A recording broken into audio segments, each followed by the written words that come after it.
the business owners generally would go to, I have a sales and marketing problem. Yep. And or when they do go together, I have a financial cash flow problem.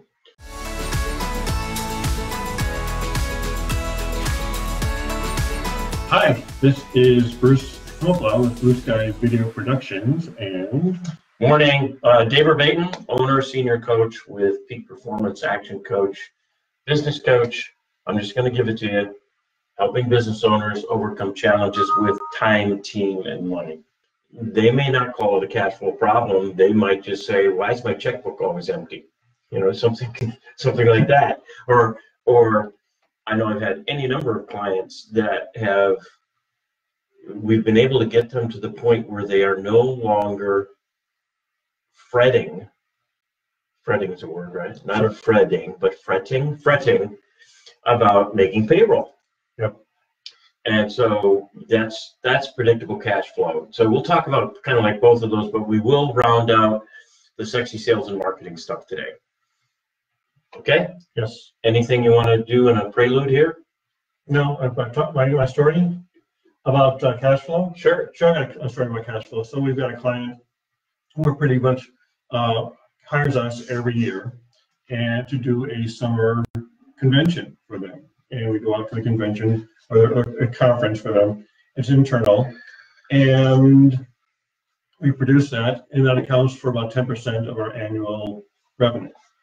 So this year, they decided not to do that program, which means we're going to be short under our predicted cash flow of 10% this year. So the options here are either A, replace that with another client, or B, try to upsell them on something else later this year. And we do have a third quarter project with them already planned. So that's going to be helping fill in some of that gap. So again, what if a client pulls out on an annual project?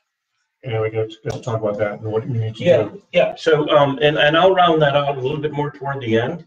But there's not too many business owners that can escape the threat of having a significant piece of their revenue stream, and they could go away simply because they're happy, right? They've just been satisfied. Right. It happens in our business. After a couple of years of coaching, people go, "This was fabulous. I'm on the right track. Thank you so much." And then they, wave bye-bye. And I'm like, "Oh, geez, Almost like a psychiatrist, cured. Yeah. But right. they're not 100% cured. Well, there's always the notion, and that's why we have, if you're at all interested in this, that's where we have what we call a momentum program. Mm-hmm. And that is just a periodic check-in program. You get to come to all of our workshops, complimentary, because you're technically a client at that point, but it's very easy on the pocketbook. Right. And you get to kind of come in and, it's also keeping up that motivation, that motivational speaker, because it's like eating. I mean, you ate today, well, that means that you don't have to eat tomorrow, but you do. So with a motivational speaker, you need that constant influx of that motivation, of that guidance, because otherwise you may have the tendency of going back to old habits. It always happens. And so I'm not going to go into all of our mindset stuff, but we do work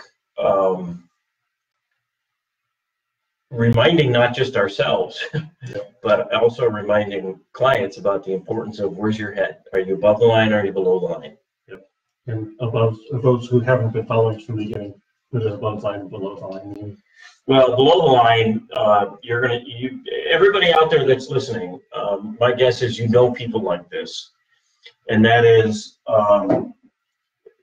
they are folks that spend way too much of their time thinking about who to blame for their circumstances. Okay.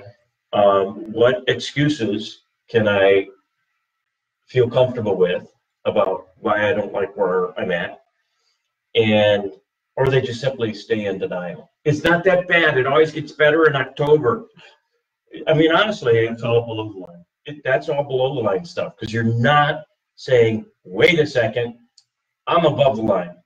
And above the line is where You take accountability for where you are.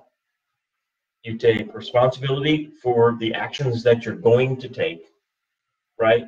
So accountability, responsibility, and ownership. Ownership of, you know what? There's, at the end of the day, owners, senior managers, etc., we can delegate the crap out of stuff that has to get done. We have to do it well, and we have a process for that too. Right. But we have to do it well. But the fact is, at the end of the day, you still own The business. the business and the situation.